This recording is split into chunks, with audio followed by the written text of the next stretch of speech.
2 दिन पहले इंडिया पाकिस्तान की वॉर का माहौल था और पाकिस्तान के पास तुर्किश के अमेजिंग ड्रोन्स थे। पाकिस्तान ने जो तुर्की से ड्रोन लिए हैं उसमें कई सारे ड्रोन्स ऐसे हैं जो कि बांग्लादेश ने भी तुर्की से लिए हैं और तुर्की ने इस टाइम बांग्लादेश को ये कहा है कि भाई आपको चाहे फाइटर जेट्स चाहिए हो, चाहे आपको रॉकेट्स चाहिए हो, मिसाइल चाहिए हो, चाहे आपको ड्रोन्स चाहिए हो, हम आपको बगैर किसी शर्त के दे रहे हैं। जिसको देखने के बाद हमें ऐसा लग रहा है कि भाई बांग्लादेश एक मुकम्मल वॉर की तैयारी करने की तरफ जा रहा है। किसी भी टाइम बांग्लादेश जो है वो इंडिया के चिकन नेक पे कब्जा करने की तैयारी करेगा। आपके साथ रिपोर्ट शेयर करेंगे, आपको बताएंगे कि किस तरीके से तुर्की ने बांग्लादेश के लिए ये ऐलान किया है कि भाई हम आपको बगैर किसी शर्त की सारी चीजें देने वाले हैं। रिपोर्ट देखिए।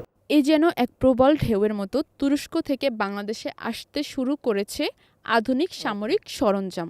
বাইরাকতার ড্রোন কেনার পর এবার আলোচনা চলছে স্বল্প পাল্লার মিসাইল এবং হালকা ট্রাঙ্ক এবং আক্রমণ হেলিকপ্টার কেনা নিয়ে। তুরস্কর প্রেসিডেন্ট এরদোয়ান এবং ডক্টর ইউনূসের নেতৃত্বে অস্ত্র চুক্তি এগোচ্ছে দ্রুত গতিতে। অন্য অনেক দেশের মতো তুরস্ক কোনো শর্ত ছাড়াই কম দামে বাংলাদেশকে দিচ্ছে উন্নত প্রযুক্তির যুদ্ধাস্ত্র। প্রশ্ন হচ্ছে, তুরস্ক কি শুধুই অস্ত্র বিক্রি করছে নাকি এর পিছনে আছে বৃহত্তর কোনো ভূরাজনৈতিক পরিকল্পনা? বাংলাদেশ সহ মুসলিম দেশগুলো নিয়ে কি নতুন কোনো কৌশল তৈরি করছে তুরস্ক? আজকের এই বিশেষ প্রতিবেদনে খুঁজে দেখব এসব প্রশ্নের উত্তর। চলুন শুরু করি। বাংলাদেশ তুরস্ক সামরিক সম্পর্ক নতুন উচ্চতায় পৌঁছেছে। বাইরাকতার TB2 ড্রোন কেনার পর এবার বাংলাদেশ পাচ্ছে স্বল্প পাল্লার মিসাইল, হালকা ট্রাঙ্ক এবং আক্রমণ হেলিকপ্টারের মতো আধুনিক যুদ্ধ সরঞ্জাম।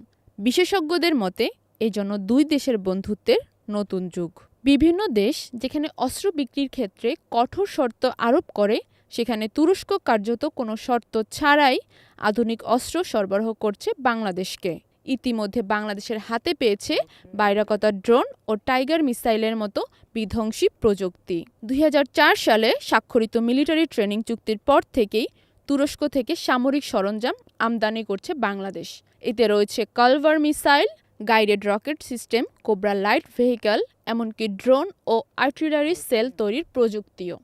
বিশেষ করে বাংলাদেশ নৌবাহিনীর স্পেশাল সোয়াট ইউনিট তুরস্ক থেকেই পেয়েছে অত্যাধুনিক প্রশিক্ষণ। এ পর্যন্ত 3000-এরও বেশি সেনা সদস্য প্রশিক্ষণ নিয়েছে তুরস্ক মিলিটারি একাডেমি থেকে। TRG-300 নামে মিসাইল সিস্টেম বাংলাদেশে ইতিমধ্যে মোতায়েন হয়েছে। এটি 300 কিলোমিটার দূরত্বে আঘাত হানতে সক্ষম। ফলে ভারতের কলকাতা থেকে শুরু করে মিয়ানমারের অংশ এর আওতায় এসেছে। বাংলাদেশ আরও 26টি তুর্ক তুলপার হালকা ট্রাঙ্ক কেনার সিদ্ধান্ত নিয়েছে, যা দেশের মাটি ও আবহাওয়ার জন্য উপযোগী। এই ট্রাঙ্কগুলোতে রয়েছে আধুনিক প্রযুক্তির সকল বৈশিষ্ট্য। তুরস্ক এমনকি বাংলাদেশে যৌথভাবে অস্ত্র কারখানা স্থাপনেও আগ্রহী। এটা ইঙ্গিত দিচ্ছে বাংলাদেশের সামরিক খাত নিয়ে তুরস্ক বড় কোনো পরিকল্পনা করেছে। এই মুসলিম শক্তিধর রাষ্ট্র ভারসাম্য বজায় রাখতে দক্ষিণ এশিয়ায় বাংলাদেশকে কৌশলগত মিত্র হিসেবে গড়ে তুলছে। বাংলাদেশ এখন আন্তর্জাতিক মনোযোগের কেন্দ্রবিন্দু। তুরস্কর সাথে সামরিক সহযোগিতা বাংলাদেশের জন্য সুফল বয়ে আনবে।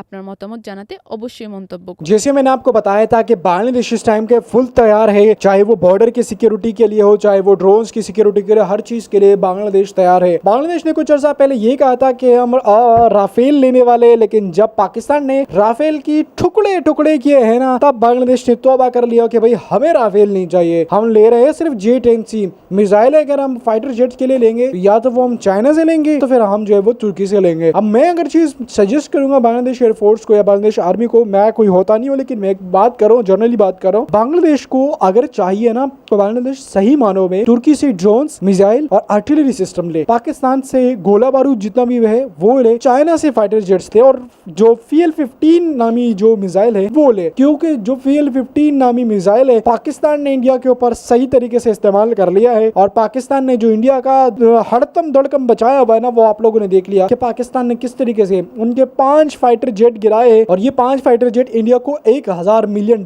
का नुकसान दे चुकी है। जिसके बाद इंडिया अक्सर पाकिस्तान के ऊपर ड्रोन हमले करते रहते हैं, जिससे इंडिया टेंशन में आया हुआ कि भाई हम इस नुकसान की भरपाई कैसे करेंगे। अगर बांग्लादेश को तुर्की बगैर किसी शराइत के ये सारी चीजें दे रहे हैं तो ये सारी चीजें बांग्लादेश के लिए अच्छी है।